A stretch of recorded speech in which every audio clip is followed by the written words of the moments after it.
आप लोगों ने मेरी पिछली वीडियो में देखा था, पैरानॉर्मल एक्टिविटी में देखा था कि मुझे पुंगी चाचा ने अपने घर बुलाया था क्योंकि उनके घर में पैरानॉर्मल एक्टिविटी होती थी और उनका कहना था कि इसका कारण ये बेसमेंट हाउस है। इसी वजह से हम इस मकान मालिक के घर गए थे। उसने कहा कि ऐसा कुछ नहीं है, आप उस बेसमेंट हाउस में जाके देख लो, पर आप उस बेसमेंट में मत जाना। और उस मकान मालिक ने हमें बेसमेंट में जाने से मना किया था और मुझे पता था कि वो बेसमेंट में ही कुछ ना कुछ राज छुपा हुआ है। फिर हम उस बेसमेंट हाउस में जाने के लिए तैयार हो गए और हमने उस बेसमेंट हाउस में जाने के लिए मकान मालिक से चाबी ले ली और फिर हम उस बेसमेंट हाउस में गए।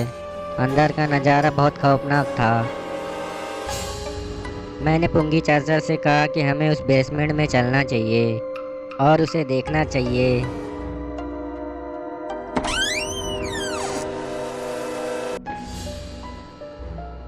लेकिन पुंगी चाचा वहाँ से डर के भाग निकले।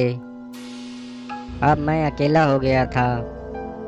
डर तो मुझे भी लग रहा था, पर मैं बेसमेंट में चला गया। वहाँ पर बहुत अंधेरा था और सामने कुछ लोहे जैसी मशीन लगी हुई थी।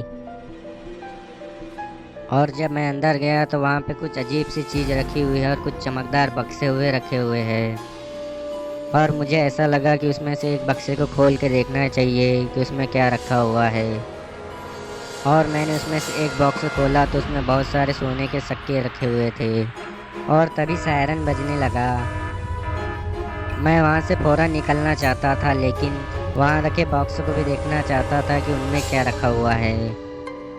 जल्दी से मैंने एक दूसरा बॉक्स खोला तो उसमें एक कटा हुआ सर रखा था और फिर मैंने कोई दूसरा बॉक्स खोल के नहीं देखा और मैं वहाँ से जाने लगा तो मुझे कुछ आवाज़ सी सुनाई दी। ये आवाज़ ऐसी थी जैसे कोई बेसमेंट में सीढ़ी से आ रहा हो। मुझे लगा कि पुंगी चाचा भी वापस आ गए हैं, पर वो तो कोई और था। मैं उसे छुप के देखने लगा तो मैंने देखा कि वो तो कोई इंसान नहीं था, वो तो एक शैतान था। हाँ, वो भाई शैतान था जो इस बेसमेंट में रहता है। मैं उसे देखते ही फौरन छुप गया ताकि वो मुझे ना देख पाए। मैं कुछ देर ऐसे ही छुपा रहा, फिर आवाज़ आना बंद हो गई। मैंने फिर झांक के देखा तो वहाँ पे कोई नहीं था। फिर मैंने सोचा कि यही अच्छा मौका है, यहाँ से निकल लेना चाहिए। फिर मैं धीरे धीरे आगे बढ़ने लगा। फिर मुझे एहसास हुआ कि मेरे पीछे कोई खड़ा हुआ है और मैंने जब उस पीछे पलट के देखा तो वो मेरे पीछे ही खड़ा था। मैं बहुत तेज़ वहाँ से भागा और सीढ़ी चढ़ते हुए ऊपर पहुँचा और देखा कि बाहर निकलने वाला दरवाज़ा ही बंद है। और मैं ज़ोर ज़ोर से दरवाज़ा पीटने लगा और चिल्लाने लगा, नहीं तो वो मुझे मार देगा। पुंगी चाचा दरवाज़ा खोलो, नहीं तो वो मुझे मार देगा। क्योंकि वो दरवाज़ा बाहर से ही खुलता है, क्योंकि अंदर से कैसे खुलता है ये तो मैंने पूछा ही नहीं था। और वो शैतान मेरे करीब आता जा रहा था